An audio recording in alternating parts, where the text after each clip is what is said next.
Champion হয়ে গেল নাহিদ রানার পেশোয়ার জালমি। নাহিদের দুর্দান্ত ও খ্যাপাটে বোলিং এর সামনে অসহায় আত্মসমর্পণ করেছিল প্রতিপক্ষ হায়দ্রাবাদ কিংসম্যানের ব্যাটাররা। বাংলার এই পেসারের বোলিং তোপে মাত্র 129 রানেই গুটিয়ে যায় প্রতিপক্ষের ইনিংস। জবাবে পেশোয়ার জালমি ব্যাটিং করতে নেমে শুরুতেই ব্যাটিং বিপর্যয়ে পড়লেও শেষ মুহূর্তে গিয়ে জয় আদায় করে নেয়। তবে ম্যাচ জয়ের বড় কৃতিত্ব নাহিদকে দিতেই হবে, বিশেষ করে তার দ্বিতীয় ও তৃতীয় ওভারের জন্য, যে ওভারগুলোতে কিনা নাহিদ একাই প্রতিপক্ষের ব্যাটিং লাইন আপ গুড়িয়ে দেন। বিশেষ করে দ্বিতীয় ওভার ছিল গেম চেঞ্জিং ওভার।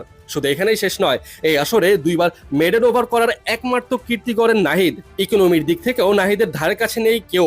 আর নাহিদের এমন দাপটে পারফরমেন্সের উপর ভর করে চ্যাম্পিয়ন হলো পেশোয়ার জালমি। ফাইনালের মঞ্চে কেমন ছিল নাহিদের বোলিং, চলুন দেখে নেওয়া যাক। পিএসএল এর ফাইনালে এসে প্রথম বলেই গতির ঝড় দেখালেন নাহিদ রানা। নাহিদের করা সেই